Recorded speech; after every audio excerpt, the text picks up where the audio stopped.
5월 25일 목요일 새벽 예배를 하나님 앞에 올려드리겠습니다. 오늘 우리에게 주시는 하나님의 말씀은 민수기 35장 22절에서 34절 말씀입니다.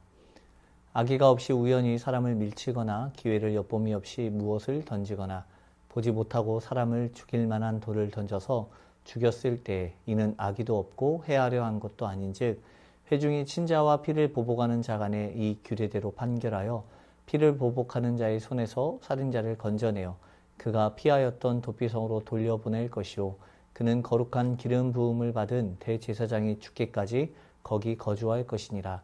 그러나 살인자가 어느 때든지 그 피하였던 도피성 지경 밖에 나가면 피를 보복하는 자가 도피성 지경 밖에서 그 살인자를 만나 죽일지라도 피 흘린 죄가 없나니 이는 살인자가 대제사장이 죽기까지 그 도피성에 머물러야 할 것임이라. 대제사장이 죽은 후에는 그 살인자가 자기 소유의 땅으로 돌아갈 수 있느니라.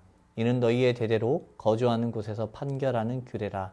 사람을 죽인 모든 자, 곧 살인한 자는 증인들의 말을 따라서 죽일 것이나 한 증인의 증거만 따라서 죽이지 말 것이요 고의로 살인죄를 범한 살인자는 생명의 속전을 받지 말고 반드시 죽일 것이며 또 도피성에 피한 자는 대제사장이 죽기 전에는 속전을 받고 그 땅으로 돌아가 거주하게 하지 말 것이니라.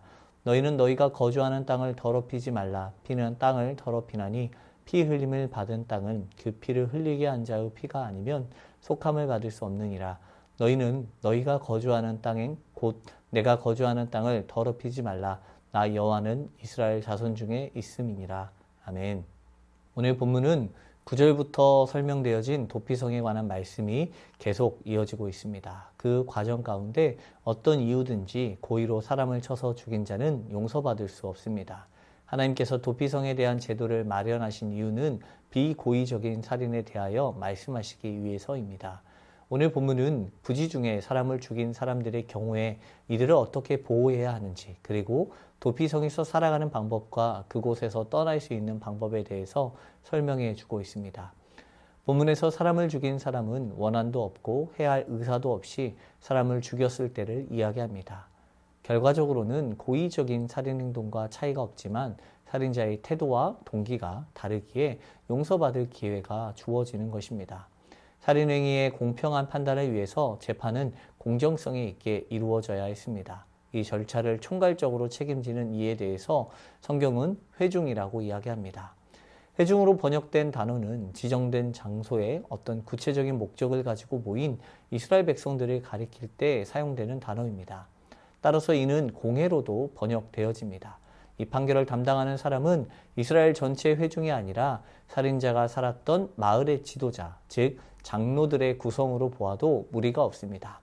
하지만 회중은 백성들의 대표자를 가리키는 것이지만 이스라엘 백성 전체를 의미하는 것으로 보아도 큰 문제가 없습니다. 왜냐하면 이 지도자들이 백성을 대표하는 위치에 있었기 때문입니다.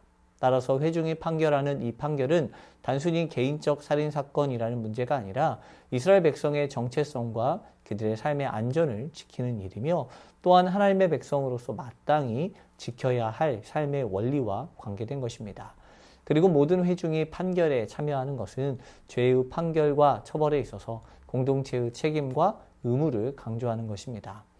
하나님은 죄의 문제에 대해서 공동체의 대응을 요구하고 있습니다. 요즘같이 개인주의 성향이 깊어진 시대 가운데 타인의 죄악에 대해서는 나에게만 피해가 없다면 그다지 크게 신경을 쓰지 않는 경우가 많이 있습니다. 타인이 죄에 대해서 지적을 하거나 그에 따른 어떤 반응을 보인다는 것 자체가 어려운 시대를 살아가고 있습니다.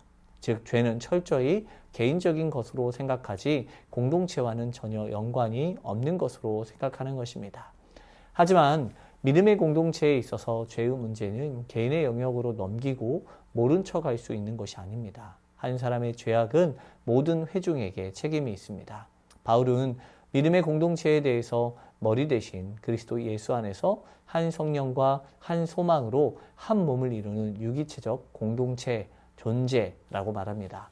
그리스도인의 몸인 교회의 구성원인 성도들은 모두 서로의 유기적 존재이며 절대적인 영향력을 끼칠 수밖에 없습니다.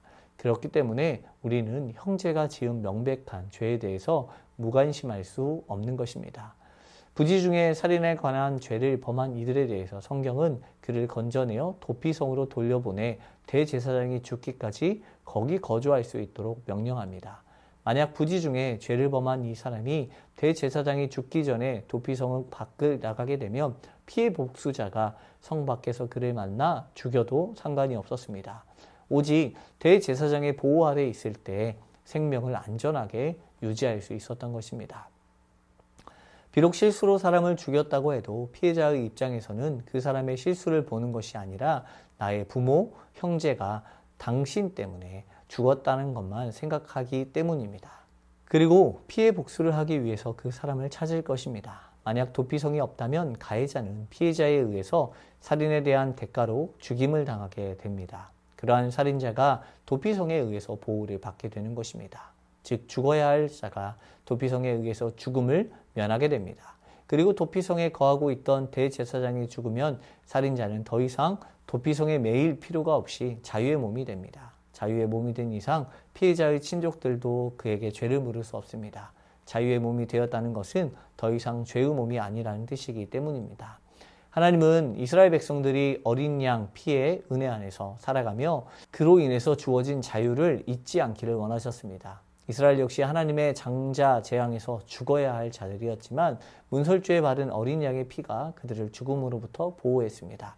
그리고 가나안 땅에서 살아가는 자유의 몸이 되었습니다. 이것을 잊지 말라고 그들 안에 도피성을 세우신 것입니다. 도피성을 볼 때마다 무엇이 그들을 죽음으로부터 보호했는지 그리고 무엇으로 인해서 자유를 얻게 되었는지를 항상 상기하며 살아가라는 것입니다. 실수로 사람을 죽이고 가해자와 피해자가 발생하게 되는 것은 사람과 사람의 만남이 있었기 때문에 발생하는 것입니다. 결국 인간의 모든 만남 속에서 발생되어지는 여러 가지 실수와 상황 가운데 과연 하나님의 은혜를 원칙으로 하는 삶을 살아가고 있는지 오늘 우리의 삶을 통하여 뒤돌아 보아야 할 것입니다. 가해자는 도피성에서 보호를 받고 대제사장이 죽은 후 자유를 얻음으로 내 생명은 하나님의 은혜로 새롭게 주어진 생명이다라는 것을 체험할 수 있었습니다. 피해 복수자의 손에 의해서 죽임을 당해야 할 자신이 도피성 때문에 보호를 받고 또 대제사장의 죽음으로 인해서 자유를 얻게 되었다는 것은 놀라운 체험이 아닐 수 없습니다. 오늘을 살아가는 성도 역시 이 도피성의 은혜가 임하여 있음을 잊지 않아야 합니다. 예수 그리스도께서 나의 모든 죄를 용서하시고 예수님의 핏값으로 우리를 보호하는 또 보호받는 존재가 되었습니다. 예수께서 우리의 죄값으로 십자가에 달려 죽으셨는데 오히려 그분께서 우리를 보호해 주시는 것입니다. 내가 예수님을 죽인 가해자이고 내가 죽어야 할 자인데 내 죄로 인하여 죽으신 예수님의 피가 나를 자유케 하시는 것입니다. 이게 얼마나 큰 은혜입니까? 이 사실을 기억할 때 내가 마주하는 모든 관계에서 내가 받은 은혜를 전하는 삶을 살아갈 수 있어야 합니다. 내 이웃을 통해서 이 예수님의 사랑이 증거되고 드러날 수 있기를 바랍니다. 은혜와 믿음은 감추어지는 것이 아니라 드러나고 확산되는 것입니다.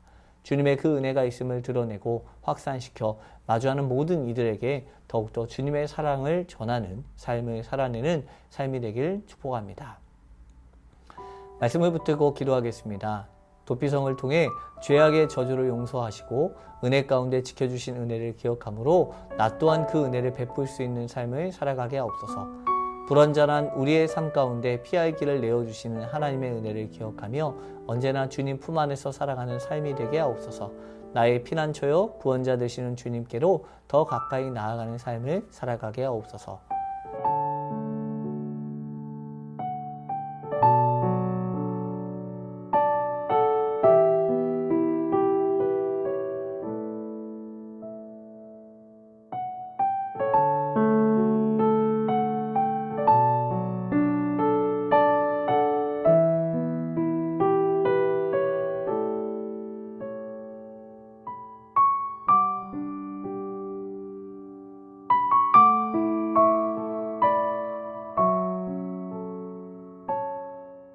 나라와 열방을 위해서 기도하겠습니다. 세계 각국의 내전과 전쟁이 그치고 하나님의 통치가 임하게 하옵소서.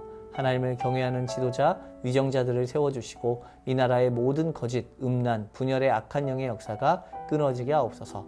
우리나라가 하나님을 경외하는 나라 되게 하옵시고 경제적 어려움을 겪고 있는 모든 이들에게 피할 길을 내어 주옵소서.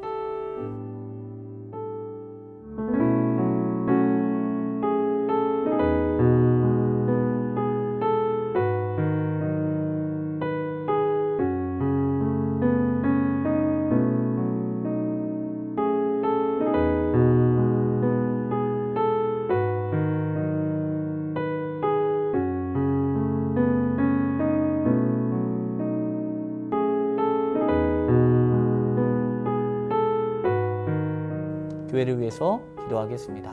목요 전도팀을 지켜주시고 복음을 전할 때 담대함으로 전하게 하시고 영혼을 소중히 여기는 마음 갖게 하옵소서. 온 성도를 위한 세순 한마음 큰 잔치를 통해서 모든 세순의 성도들이 하나 되고 진행해 나가는 모든 이들이 한 마음으로 먼저 섬기게 하옵소서. 담임 목사님과 동역자들이 세상의 지혜와 방법이 아닌 하나님의 방식을 따라 복음을 전하는 교회 되게 하옵소서.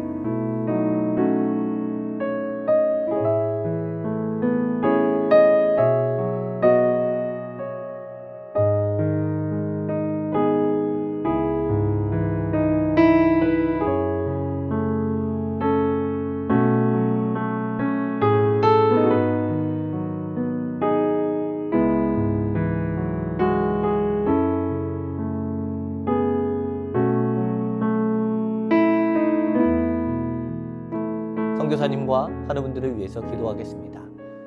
탄자니아 김현석 고미라 선교사님을 위해서 기도합니다.